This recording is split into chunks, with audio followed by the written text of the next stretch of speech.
हथियारों का प्रदर्शन करते हुए डकैती डाल रहा है। वहां ग्राहक भी बैठे हैं, ग्राहकों को खड़ा करके एक तरफ करके अगर गोली मार देता तो क्या उनकी जान को ये समाजवादी पार्टी वापस कर पाती? क्या ग्राहक वो यादव भी हो सकता था, दलित भी हो सकता था, किसी भी जाति का हो सकता था, क्योंकि किसी को बेटे की शादी करनी होती है, किसी को कोई विदाई में कोई जेवर देना होता है। सुल्तानपुर लूट कांड के आरोपी मंगेश यादव को एसटीएफ ने जब से एनकाउंटर में ढेर किया है तब से लगातार फिर चाहे पक्ष हो या फिर विपक्ष, दोनों ओर से सियासी बयानबाजी लगातार जारी है। सपा ने तो पहले ही इस मामले पर बीजेपी के खिलाफ मोर्चा खोल रखा था। इसी बीच कांग्रेस भी इस मामले पर बीजेपी सरकार के खिलाफ खड़ी दिखाई दे रही है। लगातार इस काउंटर पर सपा और कांग्रेस योगी सरकार पर हमलावर हैं। अखिलेश यादव और राहुल गांधी ने इस पर सवाल उठाए। सपा का आरोप है कि मंगेश को जाति देखकर मारा गया है और उसका फर्जी एनकाउंटर किया गया है, तो वहीं दूसरी तरफ मंगेश का परिवार भी फर्जी एनकाउंटर की बात कह रहा है।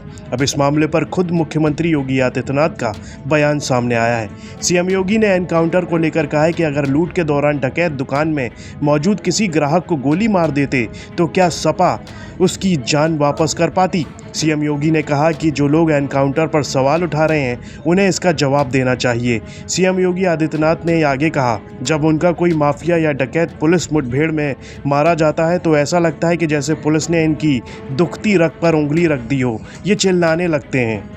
उनको व्यापारी का सम्मान हो, इससे भी कोई दूर दूर तक रिश्ता नहीं।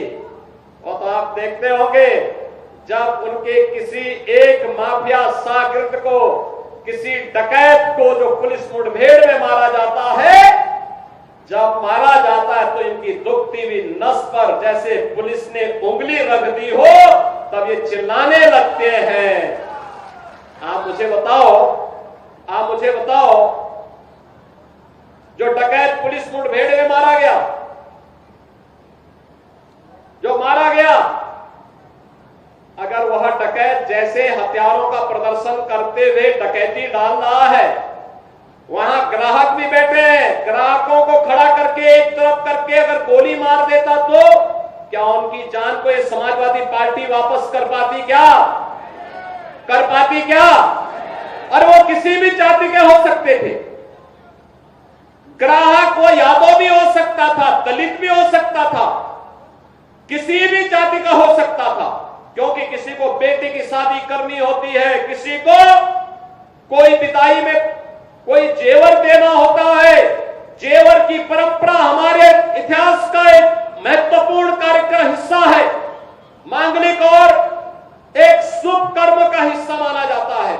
और अगर जेवर खरीदने के लिए किसी शराब और किसी सुनार के घर में, व्यवसायिक प्रतिष्ठान में कोई ग्राहक गया है और उस ग्राहक के साथ लूट हो, उस व्यापारी के साथ सरेआम लूट हो, डकैती डाल करके करोड़ों रुपए की डकैती डाल दी जाए, अगर डकैत हत्या करके भाग गया और पुलिस के पास सुराग नहीं मिलती तो यही लोग बोलते, देखिए साहब अराजकता है। और अगर पुलिस ने पकड़ लिया, कार्रवाई कर दी और फिर मुठभेड़ में, आपसी मुठभेड़ में डकैत मारा जा रहा है तो समाजवादी पार्टी को बुरा लग रहा है, कह रहे साहब ये नहीं होना चाहिए था। तो क्या होना चाहिए था? पूछना चाहिए, थोड़ा पूछिए इन लोगों से क्या होना चाहिए था। इस दौरान सीएम योगी ने सुल्तानपुर की घटना का जिक्र करते हुए कहा कि जो डकैत पुलिस मुठभेड़ में मारा गया वो हथियारों का प्रदर्शन करते हुए डकैती डाल रहा है। अगर वो ग्राहकों को एक तरफ करके गोली मार देता तो क्या उनकी जान को सपा वापस कर पाती? अरे वो किसी भी जाति के हो सकते थे, ग्राहक कोई यादव, दलित, किसी भी जाति का हो सकता था। सीएम योगी यहीं नहीं रुके, उन्होंने आगे कहा कि अगर डकैत हत्या करके भाग गया और पुलिस को सुराग नहीं मिलता तो यही लोग बोलते कि देखिए साहब प्रदेश में अराजकता है। अगर पुलिस ने पकड़ लिया और कार्रवाई कर दी, आपसी मुठभेड़ में डकैत मारा जा रहा है तो सपा को बुरा लग रहा है, कह रहे हैं कि साहब ये नहीं होना चाहिए था। ब्यूरो रिपोर्ट यूपी तक।